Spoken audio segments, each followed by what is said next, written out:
finish my cup of coffee, like, it's the day's ruined. And so, yeah, I got your back. I was signing autographs today before I had my cup of coffee, and I wrote to Nebula. Thank you. On someone's per autograph, and I didn't know how to fix it because it was like a one-of-a-kind comic thing, so I'm sorry.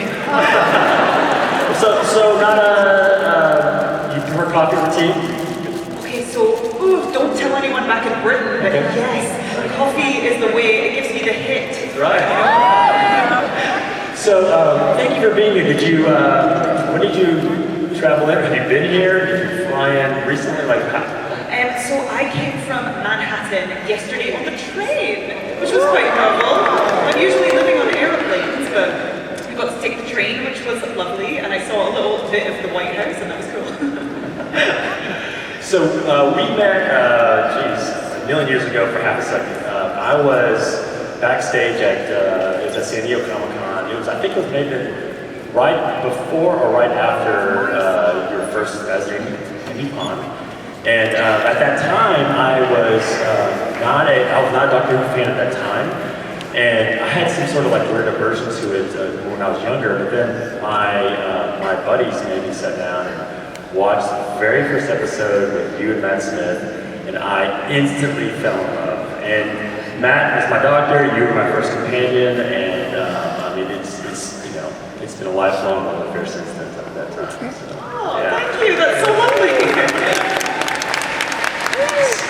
So we always ask our guests here, at a young age, did you aspire to be an actress? Is this something that you were like longing to do? Like, what was it like, as a young kid? Well, I actually brought my parents here with me. Oh, where are they? I think they may be in here, or they ditched me to go and see if they can see Biden. I don't know. But no, we were eating dinner last night together, and we were sort of just reminiscing and getting all nostalgic, and they were telling me how when I was really young in school, I used to go around doing this like voice of like an American Southern granny.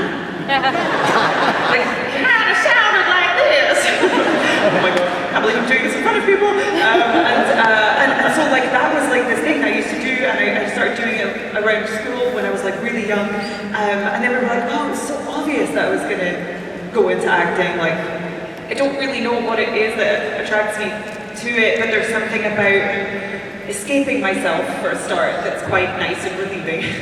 And second of all, like, probably just feeling like I really want to express myself, but being a little bit shy in my own body. So maybe it's my weird route to being able to express myself by pretending to be somebody else. Now you're Scottish. Were there other Scottish actors that you were like looking up to at that time? There were Scottish actors. There's not that many people in Scotland, so in general. So I mean, there's a few Scottish actors, but not really like ones that were right in the zeitgeist when I was growing up. Like I was obsessed with Jennifer Aniston from Friends. As we all were. Yeah. Don't think Scotland has an equivalent of Jennifer Aniston from Friends. So was it weird, like just in your community, people thinking, yeah, you want to be an actor? Like that's so strange. It was slightly implausible actually, to sort of aspire to be in films and television. Being in theatre was a little bit more, people could comprehend that a little bit more. But I went to lots of acting classes in Inverness in Scotland where I'm from, and so there was quite a few people who were really interested in that, but I was maybe the only one that was like walking around with delusions of being in films. So what made you sort of take that leap? Like what was the first step? Well, I wasn't really the star pupil at all at the acting class that I was in Scotland. Definitely other people were ahead of me, and I noticed, because I was like so hell-bent on making this happen, I saw the teacher give one of the star pupils this book called Contacts, and it was like a list of everything that you needed to know in the industry in the UK, and it was like all the agents and phone numbers and addresses, and I was like, I'm gonna get this book. So I bought the book, and then I was like, oh, I'll just find all the agents in Scotland, and I'll just take pictures, send them, and then call them. And it worked. I got an agent, which was miraculous. I can't believe that worked.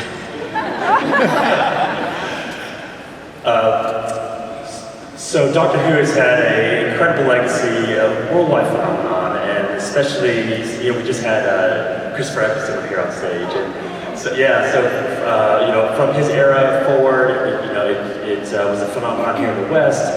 And so, how aware of Doctor Who were you, growing up, and as you were sort of heading to this opportunity with playing Amy Pond, like how were you aware of it, and were you pursuing that role when an opportunity came up?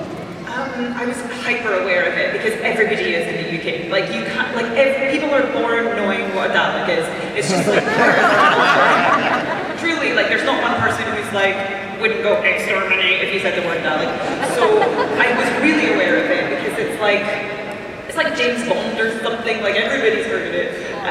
But the idea of like being the companion that seemed really, really far-fetched to me, to the point where actually my friend who's really into Doctor Who was like, you should try and get an audition for the new companion, and I like laughed in her face, which is like so weird to look back on now. But yeah, then what happened was my agent was like, I've got you an audition for this, and I was like, really? And then I like went in, and then I got a recall, and I was like, really?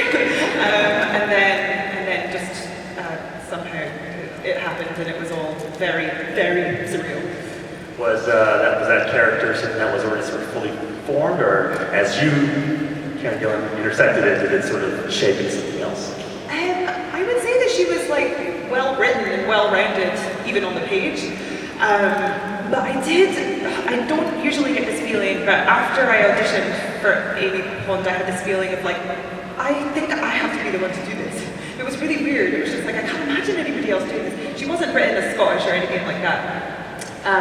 But yeah, so that was, and then I found out like an hour after sitting there thinking that, so it's like, I found out on the day, which was it never happened. As actors inhabit that role for the first time, and then now as you're looking back after a few years, what are your sort of memories of it? Like, what do you feel like, what do you take away from that experience? It was the best time. Like, as I was talking to my parents last night, I was also reminiscing on my early 20s being in Doctor Who, and it was just like the best time ever. Like, it was so fun just getting to like work with two of my best mates, Matt and Arthur. We got to run away from monsters every day for a living. Like, be in our 20s and be like, this is our job.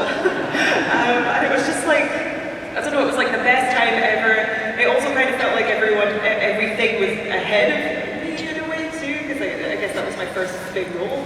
And so there was something amazing about that era that I'll never experience again, but like it was, very, very nostalgic about it.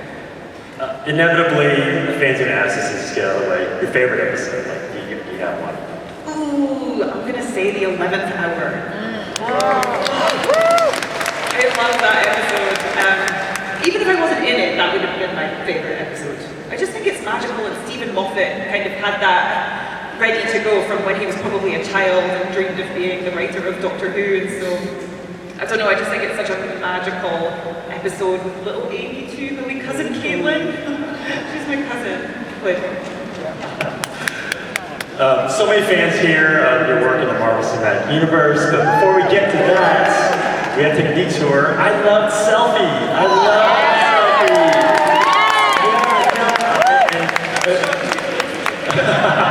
Well, part of it is that even at that time, even now, there wasn't a whole lot of Asian American representation, especially when it came to like romantic comedies, romantic leads, and all that. And so I was already a huge fan of you, and then I'm already a huge fan of John's show, so it was like a match made in heaven for me.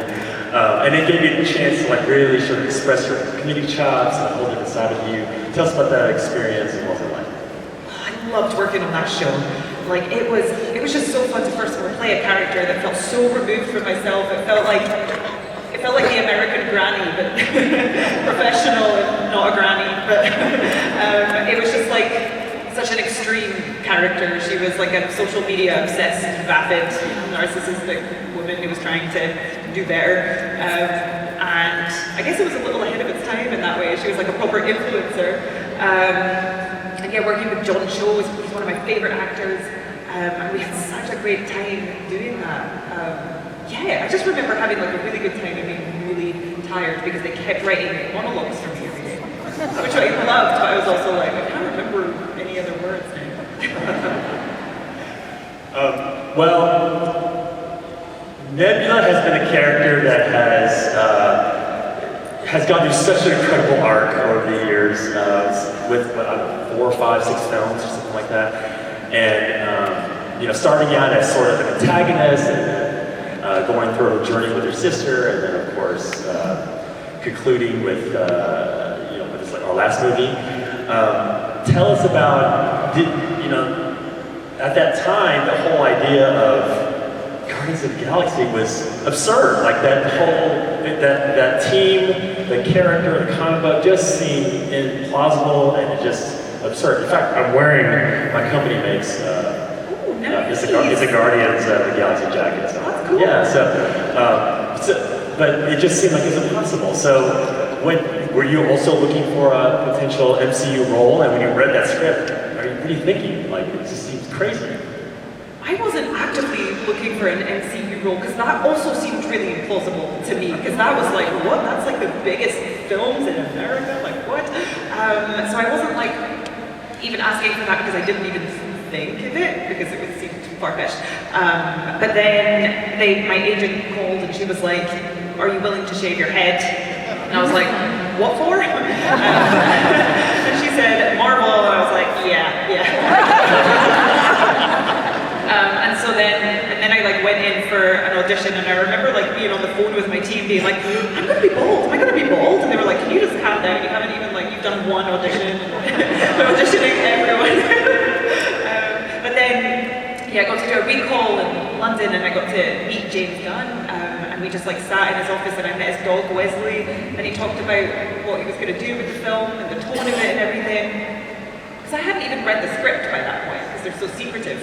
So yeah, I just kind of trusted him, and also I think I wasn't even thinking beyond the fact of like, am I gonna get to be in a Marvel film? Like, I don't know. I wasn't thinking like, people don't know the Guardians of the Galaxy, or I had like a lot of trust in Marvel because of just the previous films that had come before. But yeah, it was, I couldn't believe that I got that. It was wild. And then I got to read the script after I got the role. What's James Gunn like to work with? The best. Oh, if you're an actor, you've got to work with him. Seriously. Pro tip. Yeah, work with James. No, he's just, he has like a natural authority to him as a person, but in a very kind way. So you kind of feel really like you're in safe hands, and he knows what he wants. He knows exactly what he wants. So within that, he gives you so much room to kind of play as an actor. And he encourages you to offer things up, to try things. So like how he works is, say we're doing a scene, he'll have a microphone like this, because usually the sets are so big. And he will be like, stop, do it again, and then you say your line again. He's like, do it again, funnier. Okay, do it like you want to kill him. And you're just like doing the line over and over again. And he'll be like, do whatever you want. And you just like have a fun run to kind of try something different. And there's something so freeing about that. And I got to improvise a lot more in Guardians 3, because I was too scared to do that before, but I got brave. And he was really encouraging me, so that was amazing. The makeup work is mesmerizing. From the first Guardians all the way through, when you're just looking at you, it is truly mesmerizing. Because, of course, you have like Rocket and Groot and their CGI, but you know, you're practical. And was it miserable? Was it? How extensive was the? How long were you in the makeup chair for? So I'm usually in the makeup chair for 4 hours in the morning, and we have to be ready to shoot on camera by 8 a.m. So you can imagine what time I'm setting the alarm. Which it's hard. That's like the hardest part of the job, is the putting the makeup on, and then what comes after that is I get to play a character that I love so much. So it's suddenly like, oh, it's worth it. But it's not the nicest sensation at 5 o'clock in the morning. I feel like I'm being operated on.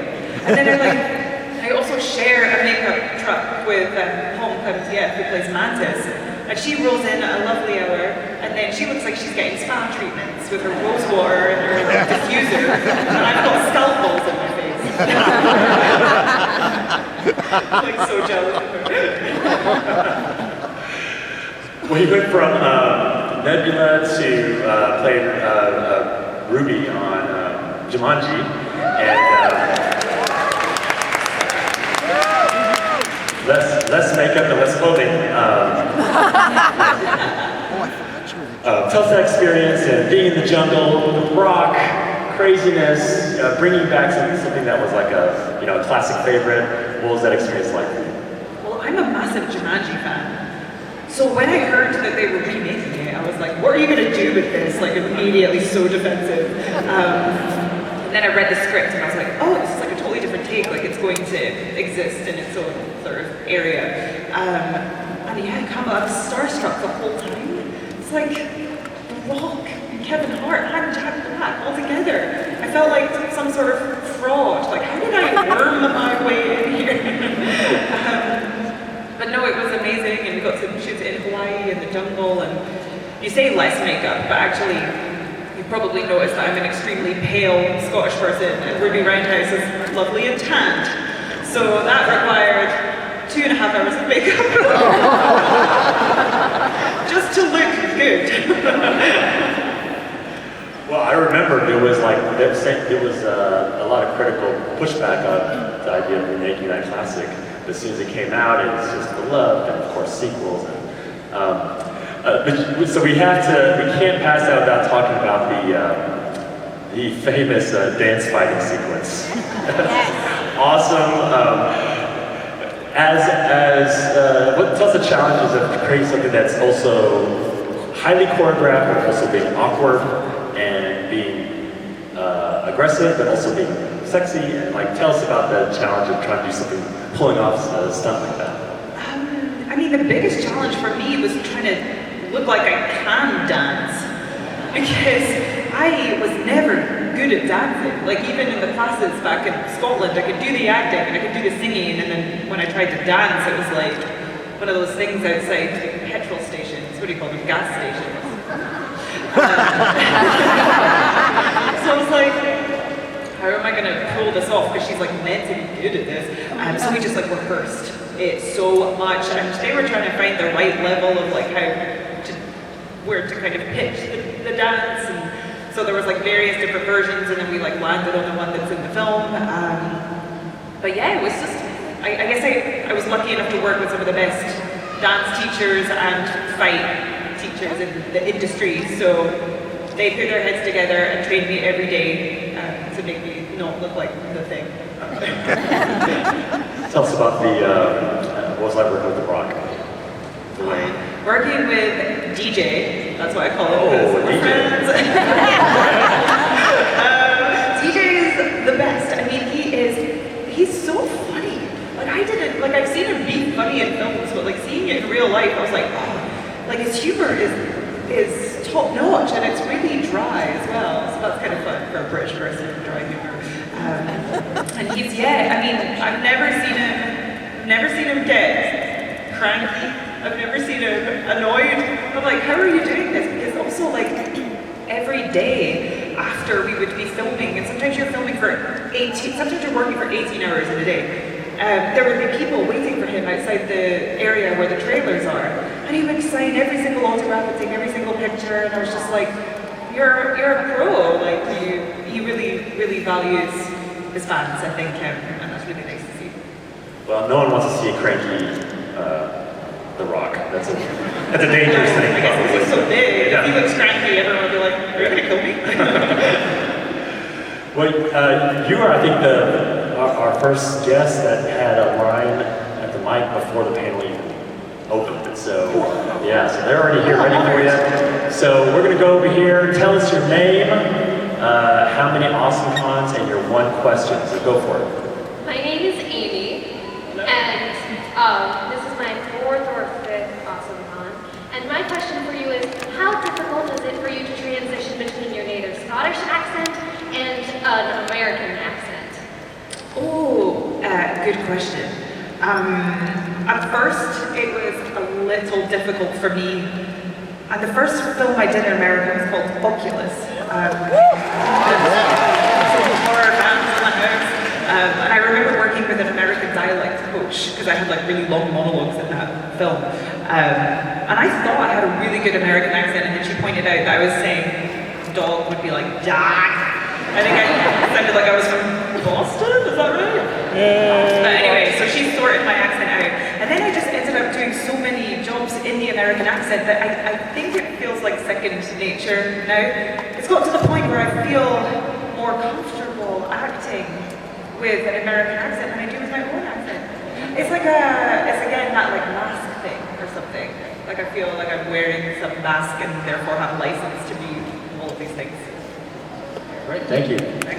All right, over here, go ahead. Hi Karen, my name is Allie and this is my 5th con. And my question is, what do you think Nebula would be doing now on like a random Tuesday when there's no one to save, and would you be doing it with her? I think that she would be getting a mani-pedi, the local space mani-pedi shop. What is it called? Salon. And yes, I would definitely get that with her. Coffee, over coffee. Over coffee. Maybe Nebula hates coffee though. Maybe like she's got the taste buds of a 4-year-old. Like that. Mario, go ahead. Yeah, my name is Matthew. This is either my 5th or 6th Awesome Con. And my question is, in Guardians 2, we hear about how all Nebula wanted was a sister. And then she had that great sister relationship for all of maybe 2 movies. And then we have other Gamora, that I'll just refer to, other timeline Gamora.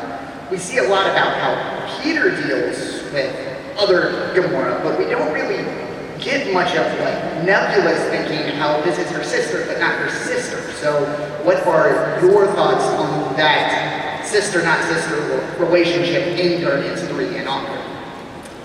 I think in Guardians 3, I almost view them as having switched places a little bit, because, you know, Gamora is this sort of less evolved version of Gamora, and Nebula has been through so much. And so I think she has this feeling of, I need to look out for her and take care of her, because she is still in this place that Nebula used to be in herself. So I think she's kind of in caretaker mode more than anything. And I would say that across the board for the character. I think that she's really come so far in her healing journey and getting over her trauma that she's now starting to care for other people, which is probably one of the last stages of healing trauma, is like helping other people who've dealt with things. So I think that's where she's at now. All right, thank you. Thanks. Out of, you've intersected with all the Avengers and multiple films and crossovers and all that. Is there any particular actor that you've connected with that, over the years that you're, like a BFF? In the Marvel? Yeah, yeah. Oh, it's definitely Paul Clementief, man. Oh yeah, she was a bridesmaid at my wedding. Yeah, she is the best girl ever. Yeah, she's amazing. Okay. Yes, go ahead. Hi, my name is Billy. This is my first Awesome Con. And I was wondering, which Avenger actor did you have the most fun acting with? Avenger actor. Oh, it's got to be Robert Downey Jr. Oh, he's so good. I'm like, I see why you've got icon status when I saw it in real life. I was pretty excited to act with him in the opening scenes of Endgame, where they're like on the ship. Yeah, Infinity War, yeah. It's all blurring. But basically, we got to like improvise all of these. It was Endgame, begin Endgame, right? Yeah. Go ahead. Oh, was it? But anyway, we were on the spaceship and got to like improvise all these scenes together and play this paper football, which I had never played before. But it was fun because I got to see him do what he does best. He was like being funny and charming, and none of it was in the script. Because it was just very vaguely written, like they played paper football, there was no like details in there. They fixed this piece of machinery, so like all the dialogue was improvising. I remember my adrenaline shooting through the roof because I'm like, I'm gonna have to be like reacting, and I'm gonna have to like come back with things that he's, because he's improvising lines at me. That was quite scary, but actually it like was so fun because he really like like really good improvisers set you up for success in a way, so you actually feel like taken care of. And he was definitely like that, so that was a cool experience. Awesome. We have a young fan here. Go ahead. My name is Ben Goldman, and this is my first time at AwesomeCon. So, how was your experience during Guardians, Karen? How was my experience during Guardians? The best.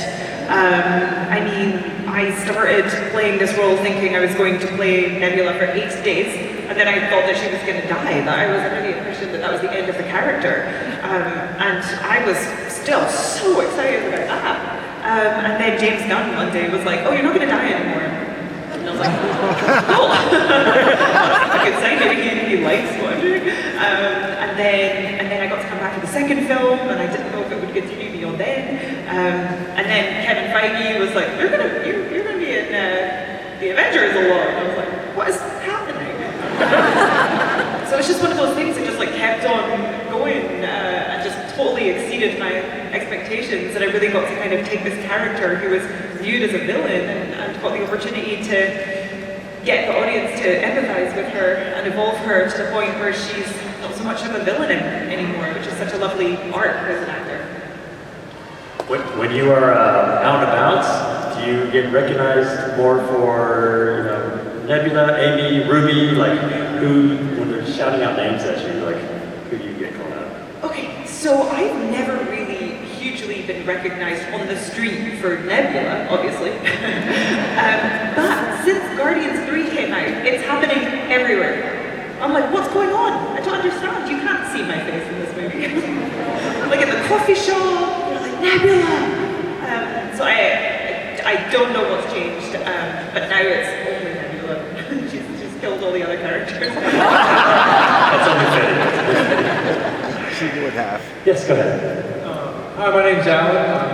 I'm wearing a Groot shirt. My question's from Doctor Who. As far as River Song, at what point did you know that she was going to be your daughter? Ooh. Oh, when did I find out? It would have been when I read the script for the first time, which I feel like I read quite late on. Is that right?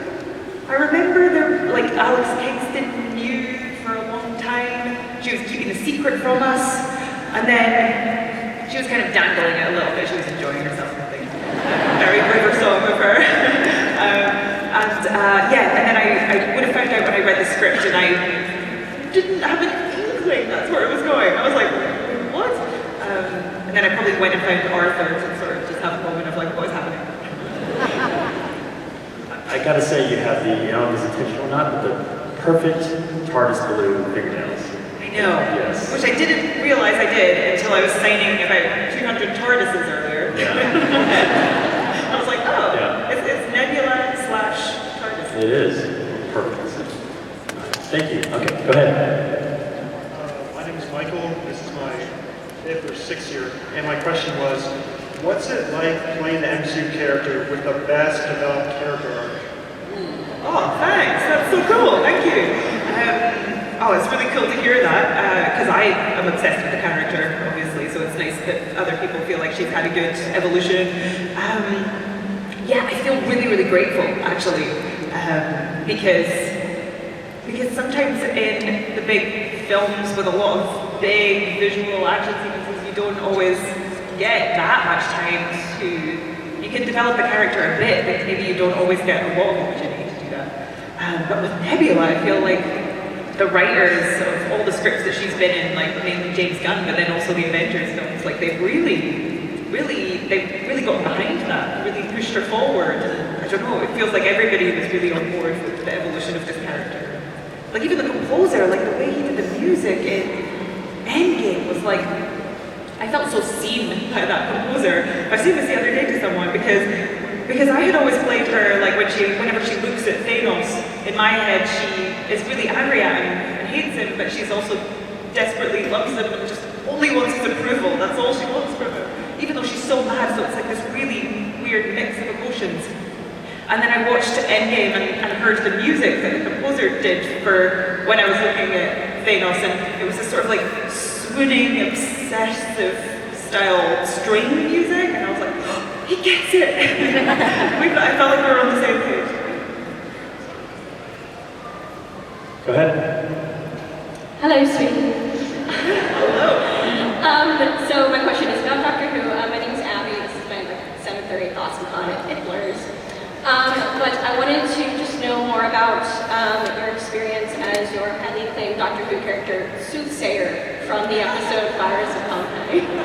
Whoa, you are a real Doctor Who fan for doing that. Oh my gosh, wait, what was the question? How did I Just kind of like, do you find comparisons, like when you got the role as a background actor, did you think, oh yeah, this is it, checking off the Doctor Who box? Yeah, I did. I was thinking, I've made it. I'm in an episode of Doctor Who. Truly, I was like, this is like the biggest thing I've ever done, might ever do. But no, it was like, I think I had 3 lines of dialogue, dined out on that for ages, telling everyone. But yeah, I remember we were filming that episode in Rome, and watching David Tennant and Catherine Tate come out of the TARDIS and kind of do the whole scene where they come out of the TARDIS for the first time and kind of look at the world that they're in. And I remember thinking, she has the coolest job ever, and I want to do that. And I was like, dressed as a soothsayer. Maybe it was the soothsayer that did it. But yeah, it was just really wild to actually have that come true. Thank you. So, we're in this era of, action movies with like John Wick style, crazy action. And you've had your own with Sam, playing Sam in Gunpowder Milkshake. Very physical role, very crazy. Tell us about what was it like to play the character? Oh, that was really demanding with the fighting. I've never trained that hard for an action sequence or film before. That was in Berlin. I was working with this amazing team, and we just trained every single day. But what's wild about that film is since that film, Michelle Yeoh and Angela Bassett both have had the biggest moments. And I was in a movie with the 2 of them together, which is so wild to look back on. But even then, they were just, the gravitas was undeniable. And Michelle Yeoh was helping me fight better, which was the coolest thing, and telling me to use my height because that's something that you should use if you have in a fight sequence. And I was like, oh, just totally starstruck. You kind of in earlier interviews kind of joked about how you're not super coordinated or super into dancing or whatever. And so did you find it ironic that now you're in all these roles where it's super physical and martial arts and all these highly skilled sort of roles? Is that ironic to you? Yeah, I'm why? Truly wondering, because give me a monologue any day. I'll do the verbal gymnastics, but not the physical ones. But so I've just had to work really hard to become more competent at it, because it's not something that's natural to me. I'd but I am better, more naturally better with words than I am with the physical stuff. So I had to, just chip away at it to get to the point where I am, and I'm not too bad now. I wouldn't say I'm the best fighter in the world, but I can get away with it. You can probably take out about half of these people in the audience. All right, go ahead. Hi, Karen. I'm Sebastian. This is my 5th Awesome Con. So you're frequently asked if you would ever return to Who, but given over the past few years you've ventured into filmmaking yourself, I was wondering if you'd ever be open to the prospect of possibly directing an episode or 2 of Who yourself. Oh, interesting. I hadn't even thought about that. I think that would be really fun. Yeah, that would be really, really cool. Yeah, and given how Who has a bit of a horror edge and you have ventured into horror yourself, I can imagine you do that pretty well. Oh, so maybe it's a horror episode of Doctor Who, a scary, spooky one. Why not? Oh my god, someone called Russell T. Davis. Oh, I would love to. That would be really cool. Yeah, let's put that on the universe for sure. Yes, go ahead. Hi, I'm Emily, a longtime Awesome Con attendee, and my question is going to be in the complete opposite direction. I watched you on Watch What Happens Live with Katie Maloney. I know you like VTR, Vanderpump Rules. Have you caught up? And it as shocking as you thought it would be, or do you have any thoughts? Because I've been dying to ask you this ever since I saw you. What happens? I don't know how many people watch Vanderpump Rules here, but Scandal. Oh, I just couldn't believe it. It's the talk of the town. I'm such a fan that I went down to one of their restaurants in Los Angeles and ordered everything on the menu. But no, was it as shocking as I thought? Yeah, it was. It was because I couldn't believe the barefaced lying that I was witnessing. I'm like, how do you do that without even like, I feel like my face would just like start twitching on one side or something. It was terrible. Like it was truly wild. Yeah, I don't know how you pull that off without freaking out. Unfortunately, we only have a couple minutes left, so we're going to have to fly through as much as possible. Yes, Matt Smith over there, go for it. I'm the Delta. Hi.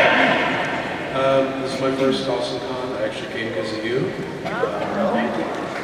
It's funny you mentioned the 11th hour. Favorite episode as well. I have to ask, favorite sort of standout moment from that? Favorite standout moment from the 11th hour? I think it was pretty cool when I think we were on a rooftop and there was a giant eye and it sort of went through all the previous doctors. And then Matt sort of stepped forward and said, what did he say? I'm the doctor? No. What did he say? I'm the Delta, basically. Run! Yeah. I watched that episode this morning. Like, oh, you really know your dialogue. That was the coolest moment ever, because it was just like, okay, this doctor has arrived, this is a new era, this is a new team, new adventures, let's go. And like, I'm getting goosebumps even just thinking about it now. It's so cool. All right, yes, go ahead. Hi, my name is Mercury.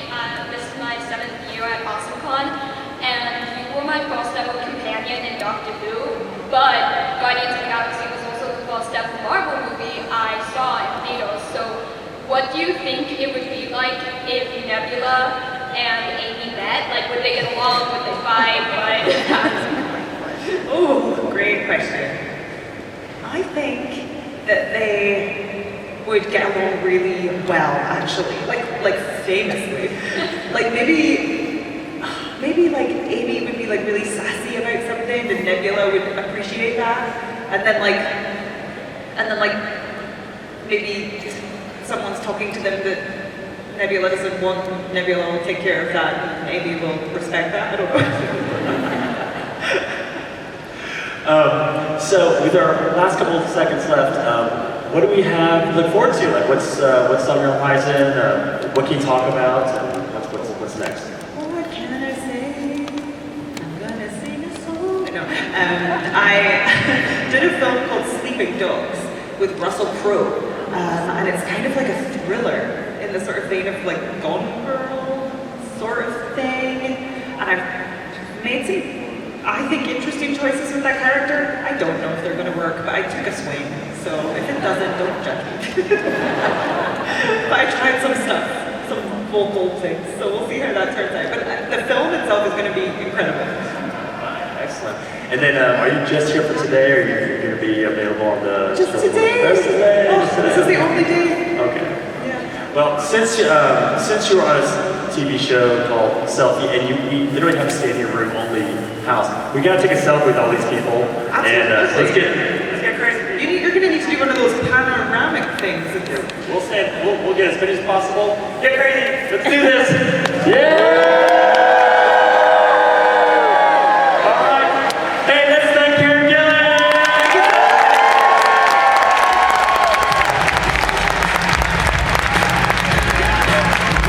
One more time.